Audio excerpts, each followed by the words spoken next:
Venezuela's armed forces rescued 8 soldiers who were kidnapped by Colombian irregular groups in the border state of Apure.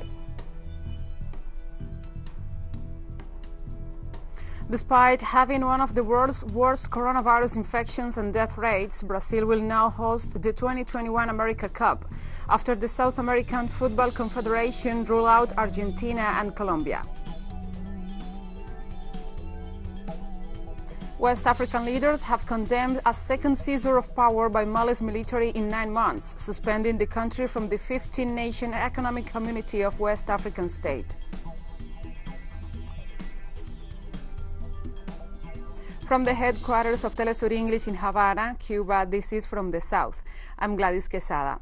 And now we begin with the news. Venezuela's armed forces rescued 8 soldiers who had been kidnapped in the border zone by Colombian irregular groups. An operation called Centennial Hawk was launched to rescue the group, kidnapped by unidentified Colombian irregulars in the border state of Apure, where the Bolivarian National Armed Force of Venezuela is conducting operations. TeleSUR correspondent Madeleine Garcia reported in her Twitter account. The 8 were taken from the border town of La Victoria to an airbase in the neighboring federal state of Táchira, where they were welcomed by Defense Minister and Vice President Army General Vladimir Padrino. They were later flown to Caracas for the medical checkups. The irregulars ambushed an army patrol in early May while on patrol in the context of the Bolivarian SURE 2021 operation by the military against illegals operating in Venezuelan soil.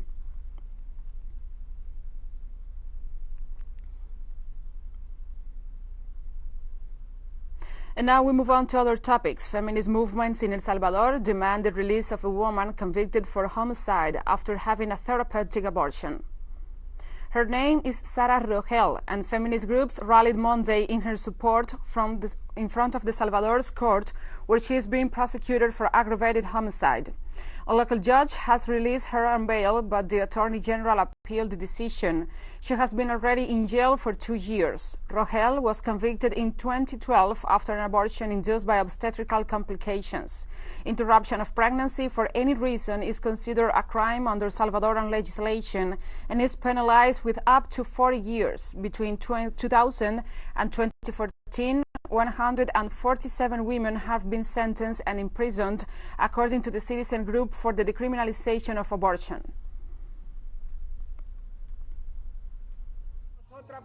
We are going to insist that the prosecutor renounce that right to appeal. The report of the Criminological Council is totally favorable to Sara Rogel. Also, all the other reports said that she already should be in prison. But in this case, the fiscal will keep Sara in jail for a few more days. We are going to keep insisting. We are going to keep fighting for Sara's freedom.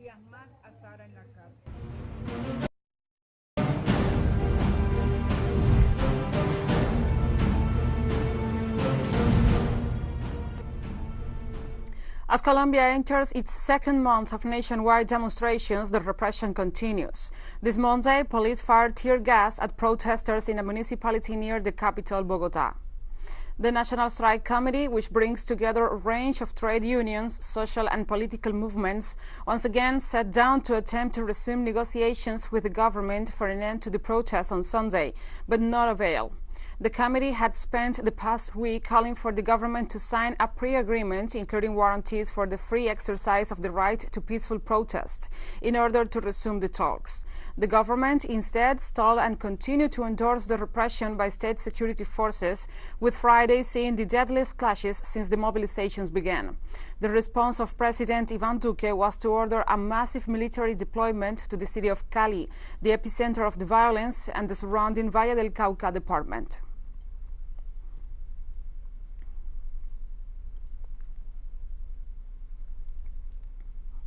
Colombia's Indigenous collective protest movement, known as Minga, is the permanent assembly in order to strengthen the national strike mobilizations that began on April 28th. The Regional Indigenous Council of Huila rejected the militarization of the country's cities, which seeks to make the widespread social struggle against the neoliberal policies of President Ivan Duque invisible. In this sense, indigenous groups expressed their solidarity with the rest of the Colombian population, mobilizing on the streets, and emphasized that they will continue their resistance. They also stressed that democracy in Colombia is weakened by paramilitaries and drug trafficking.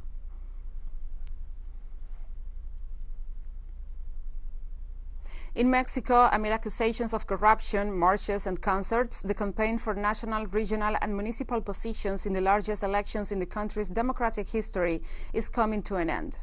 Throughout the country, candidates for various elected offices held their campaign closing ceremonies this weekend. The process has been marked by acts of violence where several candidates were assassinated in attacks, and one is currently still missing. The corruption accusations against several candidates were also made evident in each one of the campaign events. In the elections to be held on June the 6th, the Chamber of Deputies will be completely renewed, while 15 governorships, 30 local congresses, 1,900 city councils and municipal boards will be elected. The Mexican electoral roll totals 94.8 million citizens registered to exercise their right to vote.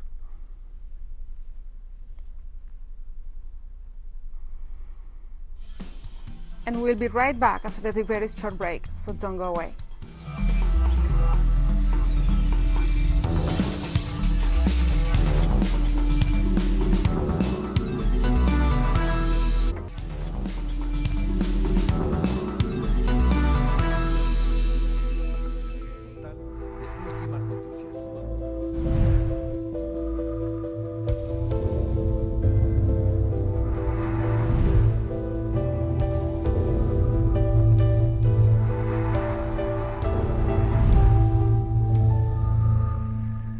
Welcome back to From the South.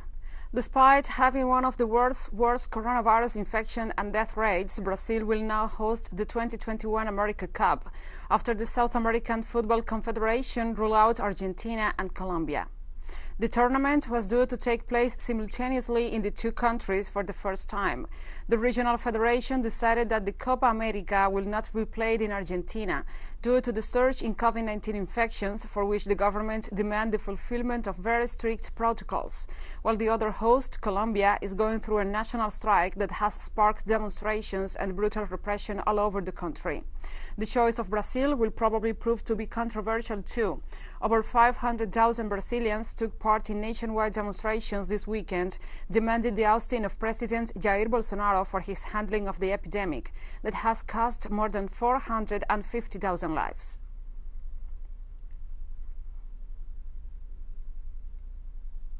Sanitary conditions for this event is completely contradictory and scandalous. Argentina is better than us in terms of epidemiology.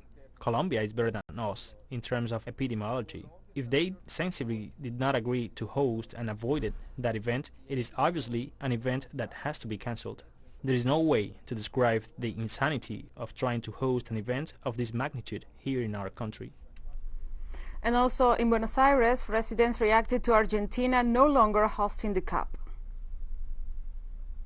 Don't let soccer fans kill me, but I think this is good. We are not in conditions to organize a Copa America in the middle of a pandemic. I'm very sorry guys, sorry, don't kill me. But the truth is that I think it's crazy to organize the Copa America in this country at this moment. The truth is that it seems perfect to me that it be suspended. We're going through a very difficult situation in terms of health, and I believe that the conditions are not right to hold a tournament at this time in this country. Peruvian authorities have adjusted their coronavirus death toll figures according to a new methodology. The result, the country now reports the highest COVID-19 mortality rate per capita anywhere in the world. The government said it had more than doubled its official coronavirus death toll from over 69,000 to over 180,000 on the advice of a panel of health experts, which found there had been an undercount. The country of about 33 million people previously ranked 13th in the world in terms of its COVID death per capita. Peru has registered more than 1.9 million infections to date and has in recent months suffered acute shortages of oxygen to treat coronavirus patients. The country's vaccination campaign began in February, but it had been slowed and has so far reached just 5% of the adult population with at least one shot.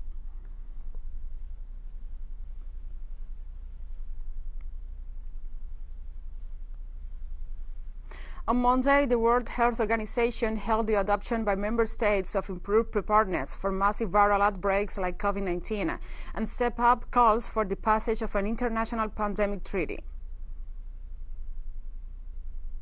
At present, pathogens have greater power than WHO. They are emerging more frequently in a planet out of balance. They exploit our interconnectedness and expose our inequities and divisions. The safety of the world's people cannot rely solely on the goodwill of governments. Every government is responsible for and accountable to its own people. But member states can only truly keep their own people safe if they are accountable to each other at the global level. The defining characteristic of the pandemic is the lack of sharing of data, information, pathogens, technologies, and resources. These are the challenges we have been facing since the pandemic started and even before. A treaty would foster improved sharing, trust, and accountability, and provide the solid foundation on which to build other mechanisms for global health security. Authorities in Thailand are stepping up efforts to curb the spread of the coronavirus in workplaces, factories, and markets. On Monday, authorities reported a record of over 5,400 new cases. Concerns over the rising numbers prompted the government to reject a plan by Bangkok's governor to relax some of the pandemic restrictions in the capital, including the reopening of parks. The plan, which was to take effect on Tuesday, will be postponed for 14 days. Thailand had been able to keep the outbreak under control for the most part, and an especially high economic cost to the tourism sector as the entry of visitors was virtually banned throughout the country. However, it's now experiencing a third wave, with a large number of the new cases confirmed in the country's prisons.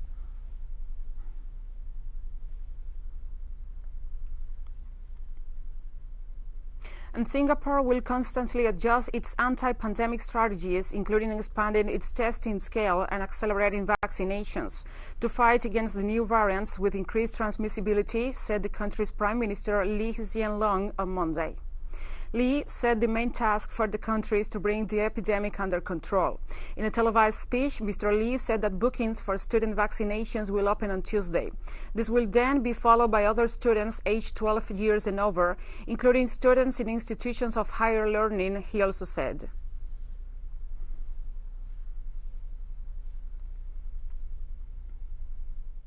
That we must continually adjust our strategies and raise our game to keep COVID-19 under control. Specifically, there are three things that we have to do more of and do faster: testing, contact tracing, and vaccine. The United States has the world's largest prison population as part of what has been termed its prison industrial complex, which disproportionately affects non-white and poor Americans. Recently, the state of Illinois became the first to eradicate bail, a move sparking hope for many caught up in the system. From Chicago, our correspondent Brian Muir reports. States is the world's largest prison state. 2.3 million people are incarcerated in the U.S., and around 500,000 of them haven't been found guilty of any crime and are merely waiting for their trials to start because they couldn't afford to pay their bail. The prison industrial complex has exploded in the last 50 years. We lock up, I don't know how many more times more people than we did 50 years ago. We lock up more people than anywhere else in the world, and most of them are not white. All of them are poor, just about. Recently, due to years of pressure from social movements after entire Latino and African American communities in cities like Chicago were devastated from decades of structural police racism, Illinois became the first state in the union to eradicate bail. I think overall it will be freeing. People will continue to show up for court. They won't have that financial burden. But I think that what will happen is that judges will find a way to push back. So I think what we'll also see is a number of people who won't have cash bonds, but the judges will decide to hold them on electronic monitoring. The new law won't come into effect until January 2023. And activists around the country are viewing it with cautious optimism. The hope is that soon the other states will follow and this dark page in American history will be over for good. Brian Muir, TeleSUR, Chicago.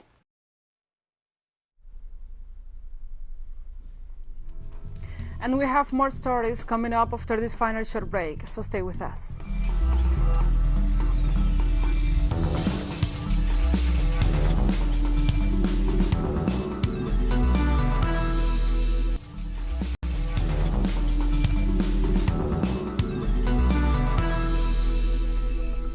Welcome back. West African leaders have condemned a second seizure of power by Mali's military in 9 months, suspending the country from the 15-nation economic community of West African states. At a crisis summit held in Ghana, the bloc decided to suspend Mali and urged coup leader Assimi Goïta to appoint a new civilian prime minister and forge a new inclusive government. The African leaders stopped short of hitting the country with sanctions to back its demands, a move that they had adopted after a first coup last August. Back then, Goïta led army officers who overthrew elected President Ibrahim Boubacar Keïta, following protests over perceived corruption and a bloody jihadist insurgency. After the takeover, the military agreed to appoint civilians as interim president and prime minister under the pressure of regional trade and financial sanctions. However, last week, these transitional figures were detained by soldiers before resigning, sparking diplomatic uproar. The Constitutional Court on Friday named Goïta transitional president.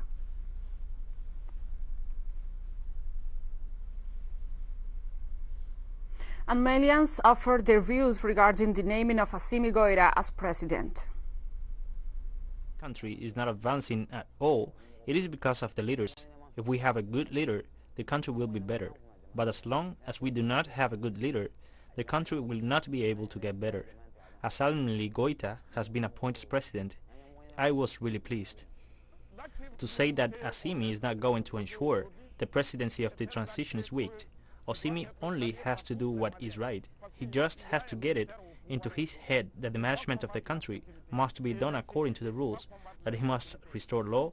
I say it again, those who are going to sell the country abroad and sit as leader out of personal interest, we must fight them by all possible means, as long as we do not eliminate them.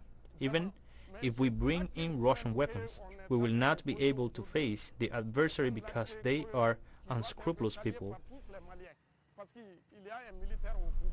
And Israel's political landscape is changing. Several political parties seek to sack Prime Minister Benjamin Netanyahu and form a national unity regime.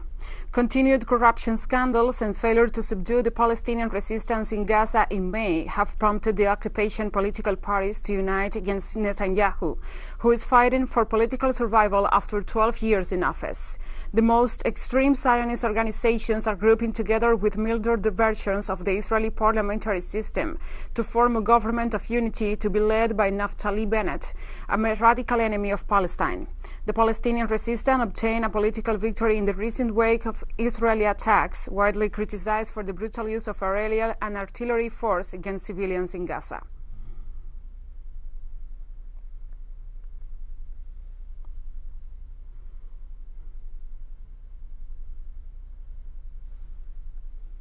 Who were elected by the votes of the right. Don't cheat the public who voted for you. And even more, don't cheat yourselves. If you are right-wing, don't vote for a left-wing government. And if you vote for a left-wing government, you are not right-wing. This is the simple truth. Act according to it. Stand up to the left-wing government, and with God's help, together we will form a right-wing government for the benefit of all the citizens of Israel. And the likely next Israeli Prime Minister Naftali Bennett has been a long time ally of Netanyahu. National wing and religious Zionism. There are those who try to scare you as if it were a leftist government. It's a lie, another lie. The truth is that I would be even more right-wing than the current government. Just look at the list of ministers. Know that the left is making uncomfortable compromises here by giving me, a former head of the West Bank Settlement Council and a man from the land of Israel, the position of Prime Minister. After the successful conclusion of the recent elections in which President Bashar al-Assad was re-elected, Syria is entering a new phase marked by hard work, resistance and perseverance. A phase that the Syrian people are confident will be one of the recovery and well-being after many years of imposed terrorist war and suffering. Our correspondent Hisham Wanos brings us more details. The electoral campaign slogan of re-elected President Bashar al-Assad, "Hope lies in work," has become the title of the current stage that Syria is going through. Efforts that the Syrian people hope will prioritize the introduction of economic reforms that will lead to an improvement in their living standards, seriously affected by the terrorist war, the blockade and the coercive measures adopted by European and the United States governments. We are confident that our president will make the right decision and hopefully solve the problem of the lack of jobs and help those without work to overcome the difficult situation marked by rising prices and overwhelm their life. There are many people who lost their homes, their business and their possessions, and we hope that the president works to help them, and we stress that we will support his effort and reiterate that we trust him and will remain loyal to him and stand by him until the end. We congratulate the president for winning the election and affirm we will continue to work under his leadership, and we hope that he prioritizes the fights against corruption and corrupt people and fight against those people who gamble with the people's livelihood and make their life more difficult. Syrians turned out in huge numbers to the polls on May 26 to decide the future of their country, a decision that they celebrate with large-scale popular acts of support for re-elected President Bashar al-Assad, and which they demand to be respected by the world, and which they hope will lead to a change in the hostility policy implemented by Western countries led by the United States and other European, regional and Arab nations towards their country. There are some countries that are still trying to exert pressure to achieve certain results, but in general, this phase of the war is marked by the presence of many countries that want to change their policies towards Syria, albeit gradually, because they understand that after these presidential elections, the situation is not the same as before them. The current atmosphere in Syria is filled with faith in a prompt improvement that is mixed with the joy over the political triumph achieved with the recently concluded general elections. The Syrian people show that they are free, lively and bold people who do not bow to pressure, and that under the leadership of their president they are determined to continue to work and keep alive the hope for the liberation of Syrian territory from terrorism and occupation and the recovery of the security, stability and glory of their country. Hisham Wanos, TeleSUR, Damascus. And we have come to the end of this news brief. But remember, you can find this and many other stories on our website at telesurenglish.net. And also, if you feel so inclined, please follow us for all the latest news on social media. We are on Facebook, Twitter, Instagram and Telegram. For TeleSUR English, I'm Gladys Quesada. Thank you for watching.